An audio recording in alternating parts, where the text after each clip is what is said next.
stories out there. Criticize the actions of a government without hating the people. It's just obvious and self-evident to me.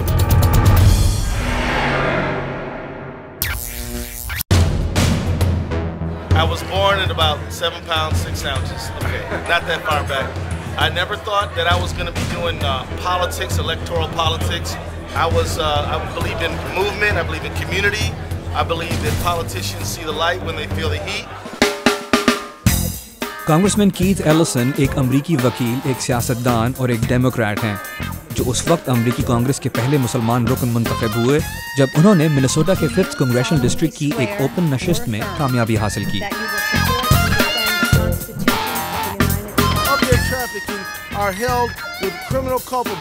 وہ Minnesota کے ایوان کے لیے منتخب ہونے والے پہلے امریکی رکن بھی ہیں۔ وہ امریکہ کے مسلمانوں کی ترجمانی کے لیے ملکی اور غیر ملکی سطح پر بھی فعال کردار ادا کر رہے ہیں۔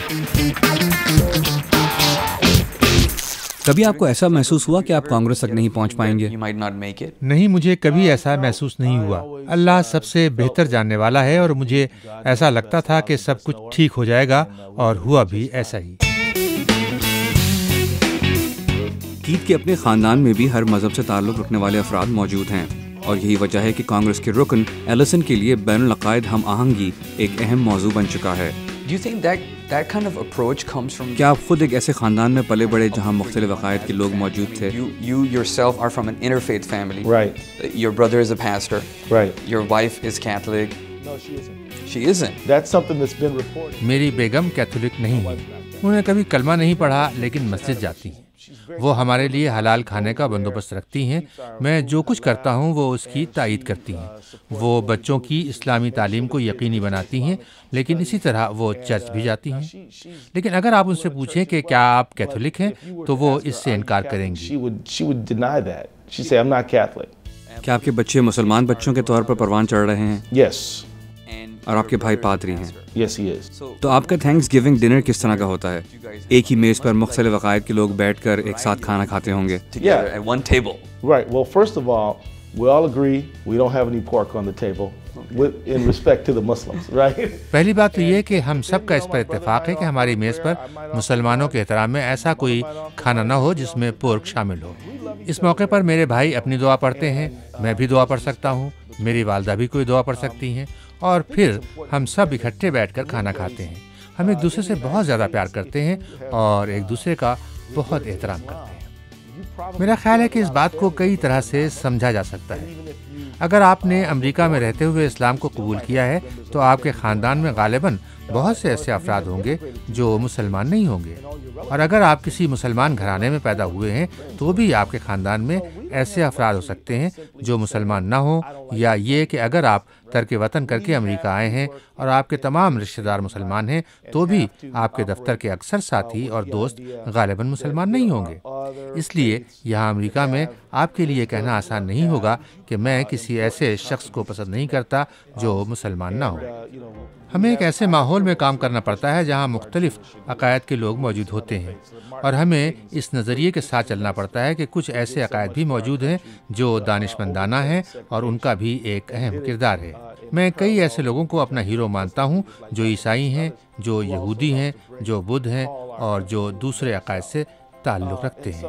مارٹن لوتھر کنگ ایک بڑے عیسائی مبلغ تھے جنہوں نے ہمارے ملک سے نسلی امتیاز کے خاتمے کے لیے بہت کام کیا، اور انہوں نے یہ کام مسلمان رہنماؤں مثلاً میلکم ایکس اور دوسروں کے ساتھ مل کر اور متوازی طور پر کیا۔ ابھی کچھ ہی سال پہلے رمضان اور یہودیوں کا یوم کپور کا مقدس مہینہ ایک ساتھ آئے تھے تو بہت سے امام اپنے شہر کے کسی ربائی کے پاس جاتے تھے اور ان کے گروپس کو اپنی مسجدوں میں آنے کی دعوت دیتے تھے۔ تو مختلف عقائد سے تعلق رکھنے والے افراد کا ایک ساتھ کام کرنا مسلم امریکی تجربے کا ایک حصہ ہے، اس لیے ہمارے درمیان اکثر بین العقائد ڈائلاگ ہوتے رہتے ہیں۔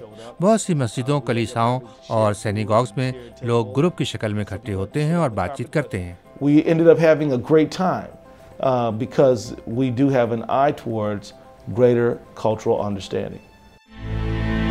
دوسری ثقافتوں کو سمجھنا اچھی بات ہے، لیکن جہاں تک بنیاد پرستی یا انتہا پسندی کا تعلق ہے تو آپ کسی ایسے شخص کے ساتھ کس طرح کوئی مکالمہ شروع کر سکتے ہیں جو یہ سمجھتا ہو کہ دوسرے عقائد کے لوگوں سے بات چیت کرنا گناہ ہے؟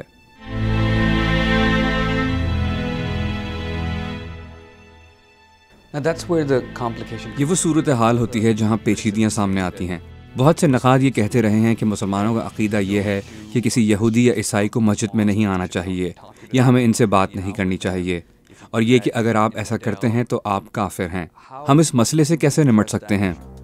Well, all I'll say is that if you were to travel to Medina, اس سلسلے میں صرف یہی کہہ سکتا ہوں کہ اگر آپ مدینے جائیں تو آپ خطوط کا ایک ایسا مجموعہ دیکھیں گے جنہیں پیغمبر محمد صلی اللہ علیہ وسلم نے لکھوایا تھا، لیکن انہیں ان لوگوں نے لکھا تھا جو پڑھے لکھے تھے اور جن کے ذریعے انہوں نے دنیا بھر کے مختلف رہنماؤں کو اسلام کے بارے میں بتایا تھا.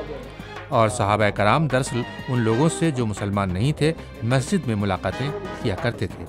تو جو لوگ یہ کہتے ہیں کہ مسلمان صرف مسلمانوں سے بات کرتے ہیں، یا یہ کہ جو لوگ مسلمان نہیں ہیں انہیں مسجد میں آنے کی اجازت نہیں ہے، انہیں کچھ مزید مطالعے کی ضرورت ہے. میرا مطلب یہ ہے کہ حقیقت میں ہمارے مذہب میں رواداری کی روایت موجود ہے. جب مسلمانوں نے 800 برس تک اندلس میں حکومت کی تو لوگوں کو اپنے عقائد پر آزادانہ طریقے سے عمل کرنے کی اجازت تھی.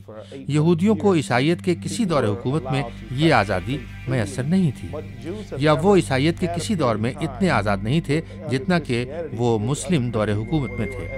یہ ایک تاریخی حقیقت ہے جس کے بارے میں ٹھوس دستاویزی ثبوت موجود ہیں، اور اسی لیے میں سمجھتا ہوں کہ عدم برداشت کا یہ نیا رویہ اسلامی فلسفے یا اسلامی تاریخ کے بارے میں کم علمی کا نتیجہ ہے. of Islamic doctrine or Islamic history. The way Islam spread was primarily not by the sword, but by good example.